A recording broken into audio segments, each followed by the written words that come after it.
The right of everyone to social security, including social insurance, is set out in Article 9 of the International Covenant on Economic, Social and Cultural Rights. The right to social security encompasses the right to access and maintain benefits in order to secure protection against a number of different risks or contingencies. In other words, threats or possible situations that people may face in their lives. These fall into three main areas. First, a lack of work-related income caused by sickness, disability, maternity, employment injury, unemployment, old age, or death of a family member. Second, unaffordable access to healthcare. And third, insufficient family support, particularly for children and adult dependents. There's a wide range of ways in which states can give effect to this right. One way is through what are called contributory or insurance-based schemes, such as social insurance. These schemes cover those forms of social security that are commonly connected with an individual's position or status, and to which the individual makes a partial contribution. Examples of these would be worker pension plans or contributory medical aid schemes. Governments can also give effect to the right to social security through non-contributory schemes. These can be universal, providing the relevant benefit in principle to everyone who experiences a particular risk or contingency. An example of this would be universal child allowance. Or they might be targeted social assistance schemes where benefits are received by those in a situation of need.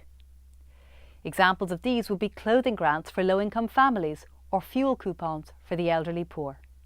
The government can also choose to promote privately run schemes and self-help or other approaches. However the government designs its social security system, the UN Committee on Economic, Social and Cultural Rights has made clear that there are certain conditions that have to be conformed with by that system in order to comply with Article 9. First, all countries must ensure that a social security system is available and in place to ensure that benefits are provided for the risks that the right to social security seeks to ensure protection from. Systems should be established under national law, and public authorities must take responsibility for the effective administration or supervision of the system.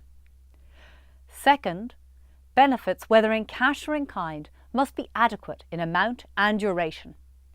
This means they must be sufficient to ensure that everyone is able to satisfy their covenant rights to family protection and assistance, an adequate standard of living and adequate access to healthcare. When a person makes contributions to a social security scheme that provides benefits to cover for lack of income, for instance a pension scheme, there must be a reasonable relationship between earnings, pay contributions and the amount of benefit. Social security must be accessible. This means that social security systems must be affordable, that is, economically accessible for the individual. Where you have a contributory scheme, the direct and indirect costs and charges of making contributions must be affordable for all, and must not compromise the realisation of other covenant rights. In other words, payments into a health insurance scheme should not leave contributors without enough money to meet their food, housing and other economic and social rights related needs. Accessibility isn't just about affordability.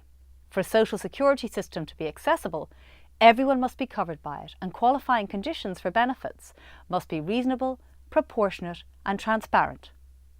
When it comes to withdrawal, reduction or suspension of benefits, this must be based on grounds that are reasonable, subject to due process and provided for in national law. For instance, sanctions for disabled people shouldn't be based on conditions that claimants cannot comply with due to their impairment, and there must be meaningful opportunities to appeal sanctions in all cases. Social security is complex, a fact that often prevents people from enjoying the range of services they are entitled to. So it follows that states must also guarantee that everyone has the right to seek, receive and impart information on all social security entitlements in a clear and transparent way. Non-discrimination is a major issue when it comes to social security. The right to social security includes the right not to be subject to arbitrary and unreasonable restrictions of existing social security coverage. For instance, exclusion from employer-run pension schemes on the basis of religion.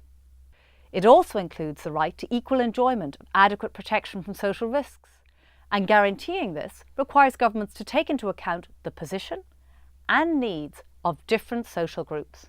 For instance, in social security schemes that link benefits with contributions, governments should ensure that account is taken of factors that prevent women from making equal contributions, for example, due to periods of maternity leave. In ensuring the full implementation of the right to social security, the state must give special attention to groups that have traditionally faced difficulties in exercising that right. For instance, part-time workers, migrant workers, and workers in the informal economy. While states' primary obligation with regard to the right to social security is one of progressive realisation, subject to the maximum of states' available resources, governments must prioritise the achievement of a minimum essential level of benefits. That minimum level must enable all individuals and families to acquire at least essential healthcare, basic shelter and housing, water and sanitation, foodstuffs and the most basic forms of education. This is a crucial part of the social protection safety net envisaged by the right to social security. Like all economic and social rights, governments are required to respect, protect and fulfil the right to social security. The duty of states to respect the right, that is, to refrain from interfering with existing enjoyment of that right, includes avoiding any activity that denies or limits equal access to adequate social security. The government's duty to protect means that it must take steps to ensure that there is no discrimination by third parties, for instance, in the private insurance industry on the grounds of, for example, gender, HIV/AIDS status or race.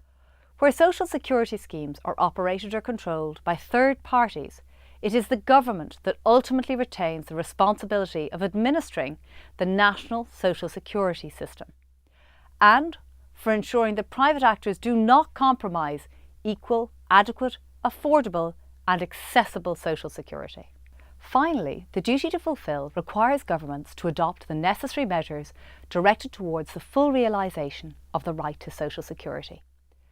This includes taking positive measures to assist people to enjoy that right, for instance through the adoption of a national social security strategy, and ensuring education and public awareness concerning access to social security schemes. It also requires providing the right to social security for people unable to realise that right themselves within the existing social security system with the means at their disposal. Therefore, governments must establish non-contributory schemes or other social assistance measures to provide support to those people who are unable to make sufficient contributions for their own protection.